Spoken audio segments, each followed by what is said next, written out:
Salut tout le monde, bienvenue au Geek Vlog. Aujourd'hui, on vient tout juste de sortir d'une salle de cinéma. James, laquelle? La salle 5. Oui, On vient de voir Fantastic Beasts 2. Les crimes de Grindelwald. Oui. Pour commencer, je suis vraiment content d'avoir vu le film. Ça fait aussi en sorte que mon vidéo théorie que j'ai faite récemment, qui va apparaître juste ici, fonctionne encore quasiment à 100%. Juste avant de continuer aussi, on va annoncer une chose. Ça se peut qu'il y ait des spoilers. Spoilers, alerte. En fait, c'est pas que ça se peut. Il va y avoir des spoilers. Il y en a, 100%. Parce qu'on va finir la vidéo avec une légère théorie, une théorie de 2 phrases, concernant la suite du film, la suite de la série dans le fond, de Fantastic Beasts.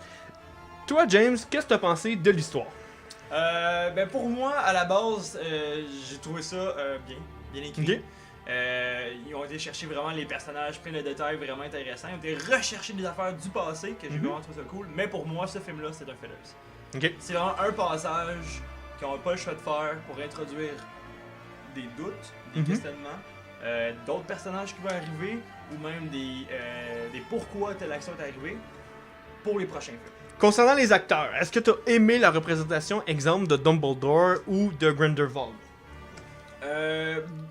Grindelwald, oui, parce qu'on l'avait pas vraiment vu dans les autres films. Dumbledore, j'ai trouvé vraiment plus cocky que dans les anciens films. Ok. Tu sais, il avait l'air comme sage. Oui, je comprends qu'il est rendu plus vieux dans les films d'Harry Potter, puis là Ouais. maintenant il est rendu genre comme plus jeune, plus déterminé. Il était un peu cocky. plus humoristique dans les films Mais- d'Harry Potter.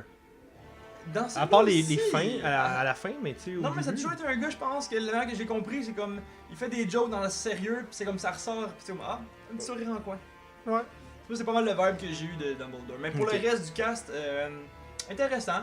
Ils ont été rechercher les mêmes choses. Les mêmes acteurs. Encore aussi le que- gars, comment il s'appelle Le petit gros, Le là. petit gros, lui, c'est vraiment c'est le clown du Ouais. film, là, 100%.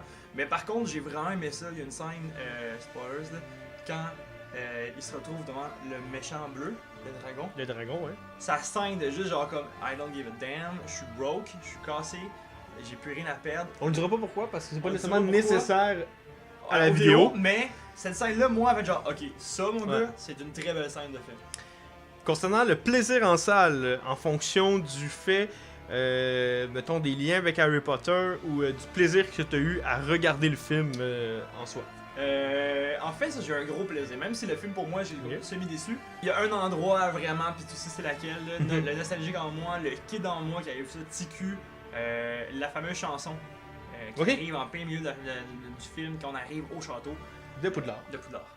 Là, j'ai eu des frissons, on a entendu la salle faire comme oh. Sinon, mais tous les effets spéciaux, comme je t'ai dit tantôt, vraiment excellent. La scène de bataille finale avec les dragons. Ouais. Vraiment fou. Donc j'ai du plaisir. Cool, cool. J'ai du plaisir. Fait que tu recommandes à nos abonnés d'aller voir le film. Pour le Oh. 13$ que ça vaut au cinéma. Oui, ça vaut la peine d'aller voir ce film-là. Qui est un fan fini d'Harry Potter, moi je pense que c'est encore meilleur parce que tu te poses encore plus de questions que quelqu'un qui connaît moins les C'est films. vrai qu'on est en rentrant en salle, on avait des questions.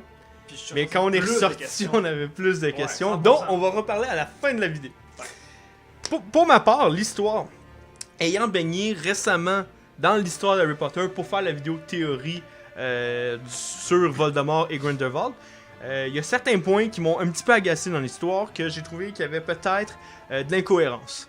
Il va y avoir un petit peu de spoil ici, enfin beaucoup de spoil. En gros, on le sait déjà dans le passé que Albus et Grindelwald ont été des grands amis, puis qui ont été aussi en conflit à un moment précis. Puis ce moment-là a fait en sorte que la sœur de Dumbledore est morte. Le problème qu'il y a ici, c'est que dans le film, on apprend qu'ils ont fait un pacte de sang qui fait en sorte en fait qu'ils peuvent pas se battre ensemble. Ma problématique en fait, c'est que c'est sûr qu'ils l'ont pas fait après la mort de la sœur d'Albus, parce que c'est une grosse chicane Ouais, mais qui moi, s'est je pense qu'on amenée sait pas tout. à une bataille. Effectivement, on sait pas tout. On doit pas tout savoir sur le. Éventuellement, probablement qu'ils vont amener ces points-là, qu'ils vont modifier ces points-là ou qu'ils vont donner une cohérence à ces points-là. Pour les acteurs, pour ma part, Johnny Depp a fait un méchant incroyable. C'est rare qu'on le voit en tant que méchant, c'est rare qu'on le voit en tant que vilain principal. J'ai trouvé, même j'irais plus loin, par rapport à ce film-là, j'ai apprécié suivre les idéologies de Grindelwald plus que suivre les idéologies de Voldemort. Parce qu'il y a un but dans sa domination. Le but global est sensiblement le même. D'ailleurs, j'en reparle justement dans ma fameuse vidéo théorie. Mais le but est sensiblement le même. Mais j'ai vraiment aimé cette partie-là. Côté Dumbledore, malheureusement, on le voit pas beaucoup dans le film. Je peux pas avoir une idée sur le personnage pour le peu de fois qu'on le voit. L'acteur, c'est un bon acteur, mais je peux pas en dire plus. C'était vraiment un genre de. Tu sais, comme on a besoin d'une quête, là. On s'en va le sorcier qu'il faut Ouais, pour ça. avoir. On va voir Merlin l'Enchanteur, Ouais, puis c'est lui qui nous donne la quête. Le plaisir en salle, j'ai eu vraiment beaucoup de plaisir, puis étant un fan quand même d'Harry Potter en général, j'ai beaucoup apprécié. Je vous recommande d'aller le voir, que vous soyez un fan fini ou un fan du moment. Ça vaut la peine d'aller le voir. Si vous aimez le monde magique d'Harry Potter, peu importe, allez voir le film, ça vaut la peine. Donc, on est rendu au moment de la théorie. C'est une théorie assez simple, assez rapide.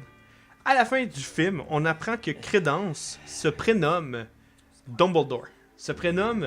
On apprend à la fin du film que Crédence se prénomme Aurelius Dumbledore. Ça amène un petit peu d'incohérence, mais encore là, il y a un échappatoire.